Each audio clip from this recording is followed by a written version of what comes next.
Periodic labour force సర్వేను ఏ సంస్థ నిర్వహించింది? National sample survey office NSSO. Monthly bulletin of periodic labour force survey ప్రకారం భారతదేశ నిరుద్యోగత రేటు జూన్ 2025లో 5.6% నుండి జూలై 2025లో 5.2% తగ్గింది. ఈ సర్వేను గణాంకాలు మరియు కార్యక్రమాల అమలు మంత్రిత్వ శాఖ ఆధ్వర్యంలోని నేషనల్ శాంపుల్ సర్వే నిర్వహిస్తుంది.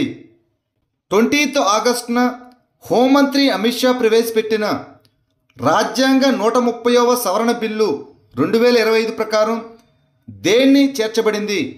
ప్రధానమంత్రి, ముఖ్యమంత్రులు మరియు మంత్రులను తీవ్రమైన నేర ఆరోపణలపై వరుసగా 30 రోజులు నిర్బంధిస్తే వారిని తొలగించవచ్చు. 130వ రాజ్యాంగ సవరణ బిల్లును కేంద్ర హోంమంత్రి అమిత్ షా లోక్సభలో ప్రవేశపెట్టారు. ప్రధానమంత్రి, ముఖ్యమంత్రులు మరియు మంత్రులను తీవ్రమైన నేరారోపణలపై వరుసగా 30 రోజులు నిర్బంధిస్తే వారిని స్వయంచాలకంగా తొలగించే ప్రతిపాదన ఇది ఆర్టికల్ 75, 164 మరియు 239 ఏఏలను సవరిస్తుంది. విడుదల తర్వాత తిరిగి నియామకం అనుమతించబడుతుంది. మహిళలకు ఉచిత బస్సు ప్రయాణం అందించే కర్ణాటక యొక్క ప్రధాన పథకం పేరు ఏమిటి? శక్తి పథకం. కర్ణాటకలోని ప్రధానమైన శక్తి పథకం రాష్ట్ర రవాణా సంస్థలలో మహిళలకు ఉచిత బస్సు ప్రయాణాన్ని అందిస్తుంది. ఈ పథకం గోల్డెన్ బుక్ ఆఫ్ వరల్డ్ రికార్డ్స్లో స్థానం సంపాదించింది. భారతదేశంలో ఈ స్పోర్ట్స్ను ప్రోత్సహించే మరియు ఆన్లైన్ మనీ గేములను నిషేధించే ఏ బిల్లును 2025లో లోక్సభ ఆమోదించింది? ఆన్లైన్ గేమింగ్ ప్రమోషన్ మరియు నియంత్రణ bill 2025. Lok Sabha online gaming promotion మరియు నియంత్రణ బిల్లు 2025ను ఆమోదించింది. ఈ బిల్లు ఈ స్పోర్ట్స్ మరియు ఆన్లైన్ సోషల్ గేములను ప్రోత్సహిస్తూనే హానికరమైన ఆన్లైన్ మనీ గేమింగ్ సేవలను నిషేధిస్తుంది. 2025 సిన్సినాటి ఓపెన్లో పురుషుల సింగిల్స్ టెన్నిస్ టైటిల్ను ఎవరు గెలుచుకున్నారు? కార్లోస్ అల్కరాజ్, స్పెయిన్ టెన్నిస్ ఆటగాడు. ఆగస్టు 18న కార్లోస్ అల్కరాజు సిన్సినాటి ఓపెన్లో పురుషుల సింగిల్స్ టెన్నిస్ టైటిల్ను గెలుచుకున్నాడు. ఈ Carlos Alcaraz Spanish tennis player. 2025లో S&P గ్లోబల్ రేటింగ్స్ భారతదేశం యొక్క దీర్ఘకాలిక సావరెన్ క్రెడిట్ రేటింగ్ను ఏ స్థాయికి అప్గ్రేడ్ చేసింది మరియు ఏ దృక్పథాన్ని కొనసాగించింది? BBB నుండి BBB అవుట్లుక్కు అప్గ్రేడ్ స్థిరంగా చేయబడింది. అమెరికా సుంకాల పెంపుదల ఉన్నప్పటికీ భారతదేశ వృద్ధి వేగం బలంగా ఉందని భారతదేశ సావరెన్ క్రెడిట్ రేటింగ్ను స్థిరమైన అంచనాతో BBBకి అప్గ్రేడ్ చేసిన S&P గ్లోబల్ రేటింగ్స్ పేర్కొంది.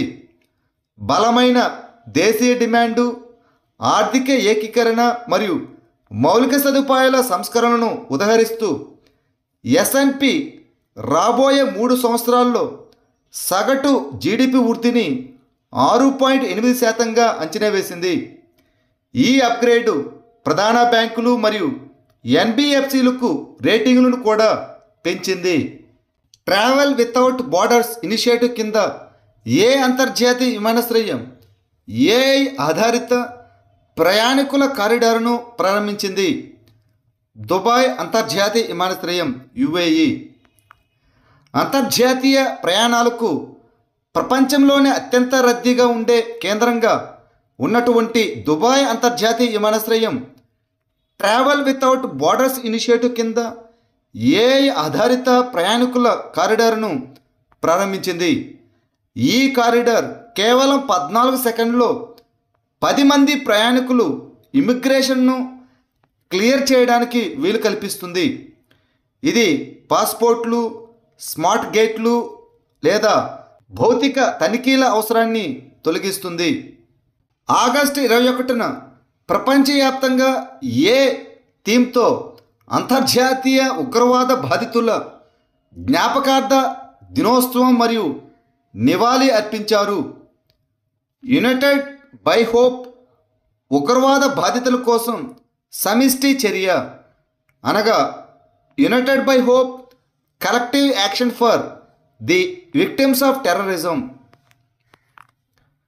ఆగస్టు 21న united by hope collective action for victims of terrorism అనే థీమ్తో ప్రపంచవ్యాప్తంగా ఉగ్రవాద బాధితుల జ్ఞాపకార్థ దినోత్సవం మరియు నివాళి అర్పించారు. ఈ థీమ్ ఉగ్రవాద బాధితుల మధ్య సంఘీభావం మరియు సహకారం యొక్క ప్రాముఖ్యతను హైలైట్ చేస్తుంది. వలస కార్మికుల కోసం పశ్చిమ బెంగాల్ ప్రభుత్వం ఏ కొత్త పథకాన్ని ప్రకటించింది? శ్రమశ్రీ పథకం. పశ్చిమ బెంగాల్ ముఖ్యమంత్రి మమతా బెనర్జీ 2025 ఆగస్టు 18న ప్రారంభించిన శ్రమశ్రీ పథకం బెంగాలీ మాట్లాడటం వల్ల ఇతర రాష్ట్రాల్లో వేధింపులు లేదా వివక్షను ఎదుర్కొని రాష్ట్రానికి తిరిగి వచ్చే బెంగాలీ వలస కార్మికులకు పునరావాసం కల్పించే ఒక ఇనిషియేటివ్. ఈ పథకం కింద కార్మిక శాఖ 1 సంవత్సరం పాటు లేదా ఉపాధి పొందే వరకు నెలకు 5,000 రూపాయల చొప్పున ఆర్థిక సహాయం అందిస్తుంది.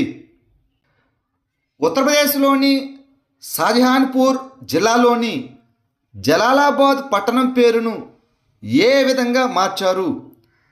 పరశురాంపురి. ఉత్తరప్రదేశ్లోని జలాలాబాద్ పట్టణం పేరును పరశురాంపురిగా మార్చడానికి కేంద్రం ఆమోదం తెలిపింది. స్థానికులు పాత పేరును బానిసత్వం చిహ్నంగా భావించారు మరియు సనాతన సంప్రదాయాలను ప్రతిబింబించేలా మార్పును స్వాగతించారు. ఈ మార్పుకు సంబంధించిన అధికారిక గెజెట్ నోటిఫికేషన్ త్వరలో వెలువడే అవకాశం ఉంది. ఇటీవల వార్తల్లో కనిపించిన బేరింగ్ జలసంధి ఏ 2 ఖండాలను వేరు చేస్తుంది? ఆసియా మరియు ఉత్తర అమెరికా. ఆసియాలోని రష్యా, ఉత్తర అమెరికాలోని అమెరికా యొక్క అలాస్కా మధ్య. బేరింగ్ జలసంధి పసిఫిక్ మహాసముద్రం యొక్క ఉత్తరాన ఉన్న భాగం. ఇది ఆసియాలోని రష్యా మరియు ఉత్తర అమెరికాలోని యునైటెడ్ స్టేట్స్ ఆఫ్ అమెరికాలను వేరు చేస్తుంది. దాని ఇరుకైన ప్రదేశంలో రష్యా మరియు యుఎస్ఏ, కేప్ డిజ్నవ్ మరియు కేప్ ప్రిన్స్ ఆఫ్ వేల్స్ మధ్య కేవలం 85 కిలోమీటర్ల దూరంలో ఉన్నాయి. ఇటీవల వార్తలో కనిపించిన విహార సరస్సు ఏ నగరంలో ఉంది? ముంబై. ముంబైలో ఇటీవల కురిసిన భారీ వర్షాల కారణంగా విహార సరస్సు పొంగి పొర్లింది. ఈ విహార సరస్సు అనేది 1856 మరియు 1860 మధ్య బ్రిటిష్ ప్రభుత్వం నిర్మించిన మానవ నిర్మిత జలాశయం. ఇది ఉత్తర ముంబైలోని బోరివాలి నేషనల్ పార్క్ లోపల మితి నదిపై విహార గ్రామానికి సమీపంలో ఉంది. దీనిని సంజయ్ గాంధీ నేషనల్ పార్కు అని కూడా పిలుస్తారు. తెట్టేకాడ్ పక్షుల అభయారణ్యం ఏ రాష్ట్రంలో ఉంది? కేరళ. ఇటీవల కేరళలోని ఎర్నాకుళంలోని తెట్టేకాడు పక్షుల అభయారణ్యంలో జరిగిన జంతుజాల సర్వే దాని జీవవైవిధ్య చెక్ లిస్టులో 9 కొత్త జాతులను చేర్చింది. ఇది కేరళలోని మొట్టమొదటి పక్షి అభయారణ్యం. ఇది పెరియార్ నది ఒడ్డున ఉంది. దీనిని డాక్టర్ సలీం అలీ పక్షుల అభయారణ్యం అని కూడా పిలుస్తారు.